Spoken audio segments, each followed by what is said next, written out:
इस उम्र में मेरा हेल्दी और मेरी खुशी का राज ये है कि ये जानवर ही अब मेरे बच्चों की तरह हैं और मैं इन्हीं के अंदर खुश रहता हूँ। मेरी एक राय है कि जब आप परचेजिंग करते हैं मिल्किंग हेड्स की, तो इसमें एक वक्त में सारे जानवर ना लें, आप उसको 3-4 हिस्सों पे तकसीम करें और इतना गैप दें कि आपका milking process whole the year जारी रहे और किसी वक्त भी इसकी ब्रेक नहीं आए। मैं अभी तक 5,000 रुपये डेली प्रॉफिट कमा रहा हूँ, लेकिन चूँकि मेरा ये स्टार्ट है। आप इसको 5,000 की बजाय इसको ऊपर ले जाना आपके अपने बस में। ये 50,000 भी हो सकता है, ये 70,000 भी हो सकता है, ये लाख भी हो सकता है। मेरे इस बिज़नेस की ख़ास एक ख़ासियत ये है कि मेरी इन्वेस्टमेंट अमाउंट, कैपिटल अमाउंट मेरे पास मौजूद है 24 घंटे, और उसमें रोज़ाना मुझे प्रोडक्ट आ रहा है जिसकी मुझे अर्निंग आ रही है और मेरा सरमाया मेरे सामने, मेरी नज़रों के सामने है। बिस्मिल्लाहिर्रहमानिर्रहीम। वीवर्स, 12 गायों की फार्मिंग से आप माना 1,30,000, 40,000 और 50,000 कैसे कमा सकते हैं और इसको भी अपना इंक्रीज़ कैसे कर सकते हैं। और इंसान की जबिलत में पालना है तो क्यों ना जानवर पाल के अपनी जबिलत को भी पूरा किया जाए और इनसे रिज़्क भी हासिल किया जाए। और होलसेल में ऐसा कोई बिजनेस नहीं है कि आपकी प्रोडक्ट सेल ना हो और आपको पैसे आएँ, जबकि ये ऐसा बिजनेस है आपकी प्रोडक्ट आपके दरवाजे पे मौजूद है फिर भी आपको वो पैसे दे रही है। ये कैसे किया जाता है, स्ट्रेटजी क्या है, इब्तदाई मराहल क्या है, नया बंदा इंटर होने के लिए कितने स्टेप ज़रूरी हैं जिनको वो फॉलो करे और तब जाके वो एक अच्छा फार्मर बन सकता है। मेरा नाम मनसब अली चौधरी है जी। मेरा गांव चक बत्ती SP ताबर पाकपतन के करीब है, तकरीबन 5 मील आरफ वाला रोड पे है और मैं यहाँ का एक दरमियाने दर्जे का ज़िम्मेदार हूँ। सही। और मैंने इससे पहले मैं दूसरे बिज़नेस किए हैं, मैंने टेक्सटाइल का भी किया है और ट्रेडिंग चावल की भी की है, लेकिन अल्टीमेटली चूँकि हमारी ज़मीनें इधर अपनी फारग थी तो मैं फार्मिंग पे आ गया हूँ, जिसमें मोस्टली मुझे ज़्यादा जो चीज़ अच्छी लगी है वो डेयरी फार्मिंग है। तो मैंने इससे स्टार्ट लिया है। सर, देर आए दुरुस्त आए तो ठीक है, लेकिन आप भी आम फार्मर, रवायती फार्मर्स की तरह फार्मिंग कर रहे हैं या कि प्रॉपर एक्यूरेट और मेजरमेंट भी आपके पास है? ये आपका बहुत अच्छा सवाल है। हमारे पास इस दीवार के पार जो है ना वो ट्रेडिशनल फार्मिंग है, जैसे वो पहले हम भैंसें रख लेते थे और मतलब उस पर कोई कभी गौर नहीं किया था तो उससे इनकम कितनी आ रही है, क्या है क्या नहीं वो। लेकिन ये जो मैंने सिस्टम शुरू किया है ये बिल्कुल साइंटिफिक बुनियादों पे किया है। इसमें मैंने प्रॉफिट लॉस मेन सामने रख के इसको फिर शुरू किया, पर इन द लॉन्ग रन इसमें क्या तरक्की हो सकती है वो सोच के किया है। तो अब इंशाल्लाह ताला मेरी जो उम्मीदें हैं ये बिल्कुल अकॉर्डिंग जैसे अल्लाह ताला को वैसे जो मंजूर होता है वो होता है, लेकिन मेरी उम्मीदों के मुताबिक मैं चल रहा हूँ और इंशाल्लाह तरक्की के इसमें चांसेस हैं माशाल्लाह। अच्छा सर जी, ये बताइएगा कि लोग बिजनेस शुरू करते हैं, जितना पैसा मौजूद होता है पड़ा होता है फेंकते हैं और फिर मछली पकड़ने वाले की तरह बाहर बैठ के मछली के आने का इंतज़ार करते हैं। तो सर आपने भी क्या ऐसे ही किया कि जितनी इन्वेस्टमेंट थी सारी फेंकी और अब सुबह शाम देखते हैं कितना आ रहा है? नहीं, इसमें यह है कि मैं बहुत स्लो चल रहा हूँ। थोड़े जानवर लाता हूँ यानी गाय, और उनकी जो प्रोग्रेस देखता हूँ कि प्रॉपर है।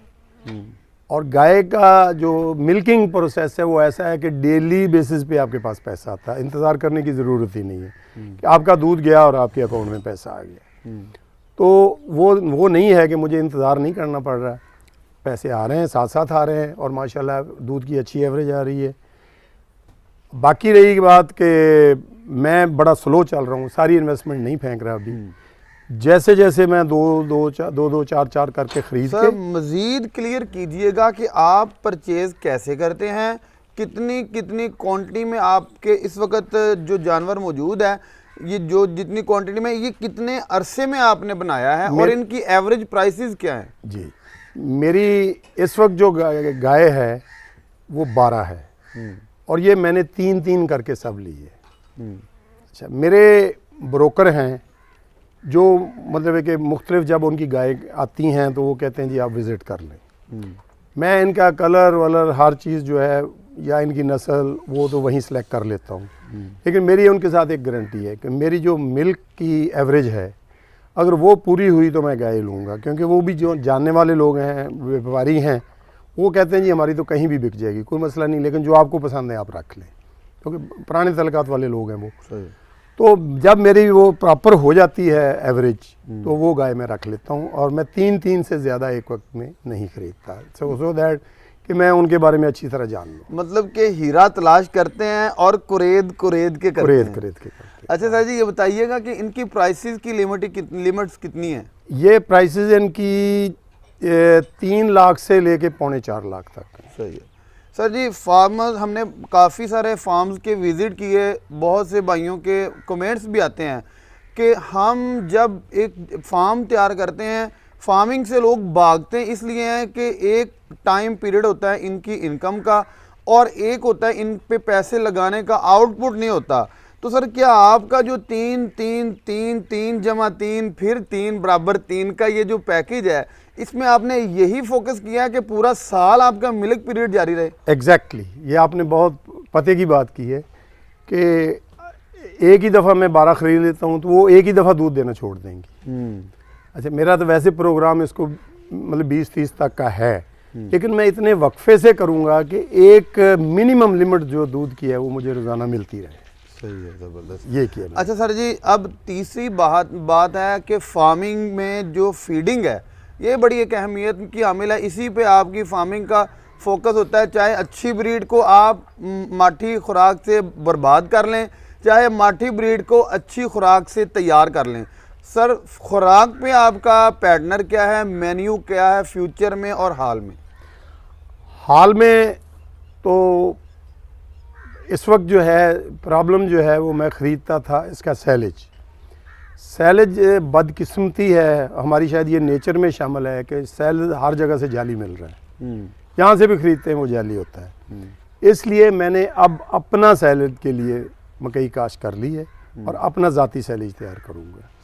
इस वक्त मैं वंडा जो मतलब मिल्क के लिए जो वंडा है मुख्तलिफ़ कंपनियाँ बनाती हैं, मैं अच्छी कंपनियों के वंडे इस्तेमाल कर रहा हूँ, और बाकी मैं मकई, गंदम और इनका मिक्स जो है दलिया तैयार करके वो तूड़ी यानी भूसा जो है उसमें शामिल करके तो वो इस्तेमाल कर रहा हूँ, और मेरे अपने कोई ग्रीन यानी चारा भी है वो भी साथ लगाता हूँ मैं। सही है, मतलब है कि इस वक्त आप सब्ज़ चारा, तूड़ी और कोई मज़ीद वंडा प्लस दलिए जो है मुख्तलिफ तैयार किए हुए, खल भी इसमें खल भी इस्तेमाल करता हूँ। सर ये 12 जो मिल्किंग पे गाय हैं काउज, इनका डेली का ख़र्चा टोटल, इसमें आपकी लेबर कास्ट भी अगर ऐड की जाए तो ये क्या इनका ख़र्चा क्या है डेली? ये तकरीबन 6,000 से 6,500 तक डेली है।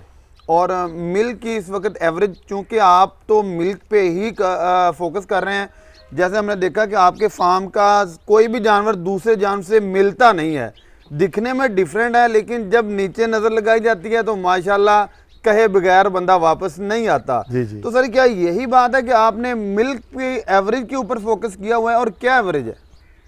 एवरेज मेरे इस वक्त जो है 12 गाय की अराउंड 200 के लीटर्स अ डे है। सही है, और इसकी कीमत बनती है 12,000 प्लस डेली की है। सही है।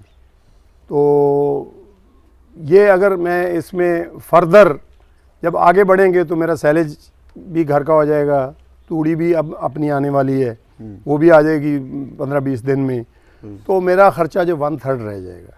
सिर्फ वंडा मुझे ख़रीदना है और बाकी मेरे मुलाजमों की तनख्वाहें हैं, बिजली के बिल हैं, बस ये रह जाएंगे। मतलब कि इस वक्त अगर आप टोटल एक्सपेंसेस इनको अकाउंट करते हैं, इनको शुमार करने के बाद ये 6500 तकरीबन 6,500 आपका खर्चा है। जी। और तकरीबन 5,000 के राउंड अबाउट आपकी डेली की जो इनकम एवरेज है। जी। अच्छा सर बताइएगा कि इसके बाद आपका हाँ जी जो सेमन है, ये चौथी बड़ी बात होती है सेमन। जी। तो क्या इस वाले से भी आप कोई नया करने जा रहे हैं, या कि इसमें रवायती क्रॉसिंग है, और उनमें बछड़ी या बछड़े का कॉन्सेप्ट कितनी हद तक है? जो इस वक्त मेरा तजर्बा है, मैंने जितनी गाय खरीदी तकरीबन उनके पीछे बछड़े ही हैं। तो उसका जो हल है, मैं मुख्तलिफ डॉक्टर और सबसे मशवरा करने के बाद ये निकला है कि आप आइंदा के लिए जो सीमन जो है वो सेक्स सीमन इस्तेमाल करें। इसके 90% चांसेस होते हैं कि आपने जिस सनफ को लेना है वो ही आएगी। तो हम बछड़ी के लिए हमारी ट्राई ये होगी कि सेक्स सीमन बछड़ी कर खुआएं, सो दैट कि एक अच्छी नस्ल हमारी अगली खुद से ही तैयार हो जाए। सही है सर। इस वक्त जो आपकी 12 काउज हैं, इन पे आपकी टोटल इन्वेस्टमेंट कितनी हो चुकी है? ये तकरीबन 40 लाख के करीब है इस वक्त। सर जैसे आपने दीगर बिजनेस किए, आपने टेक्सटाइल का या ट्रेडिंग का या एज इट इज़, आपने इसमें और उनमें क्या फ़र्क पाया? हाँ, मेरा चूँकि सारी उम्र होलसेल का बिज़नेस रहा है, मैंने रिटेल का नहीं किया, तो होलसेल बिज़नेस में परसेंटेज बहुत थोड़ी होती है। Some time 1%, some time 2%, maximum 3%, इससे ज़्यादा नहीं होती। तो वो भी रिस्क पे है कि कई चीज़ें अगर सरप्लस हो गई तो उधार पे चली जानी शुरू हो जाती हैं, तो इन्वेस्टमेंट जो है वो अपना रिटर्न स्लो कर जाती है खुद ब खुद ही, अगर वो उधार पे चली जाती है। नकद में आप उसकी सर्कुलेशन बढ़ा सकते हैं, और अगर आप उधार पे चले जाते हैं तो डेफिनेटली स्लो हो गई। तो पर ईयर बैलेंस शीट बनती है हर बिज़नेस की। तो मेरे ख्याल में अगर कोई पीक किसी चीज़ का सीज़न चल रहा हो तो वो भी ठीक है, लेकिन इसका एक चीज़ है कि इसका राउंड द ईयर एक ही तरह का रहता है।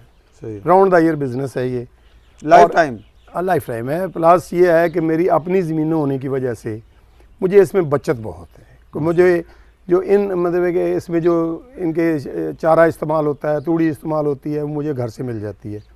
अगर सपोज़ मैं उनकी कीमत भी लगाऊं तो जो मैं इस वक्त बाहर से ख़रीद रहा हूँ उनका हाफ़ है, वो फिर भी हाफ है। अगर मैं इनकी अपने घर में भी कीमत लगा लूँ कि मैं अपनी ज़मीन का ठेका भी निकाल लूँ, मैं हर चीज़ निकाल लूँ, तो मुझे हाफ़ प्राइस पे मिले। और दूसरी बड़ी बात है कि आपकी होलसेल में आपने जैसे प्रोडक्ट को सेल करके कमीशन लिया है, हाँ जी, ये आपकी प्रोडक्ट आपके पास मौजूद है, आपको इनकम आ रही है। जी, ये मेरी इन्वेस्टमेंट मेरे सामने है, नज़रों के सामने है 24 घंटे, और मेरी पोजेशन में है।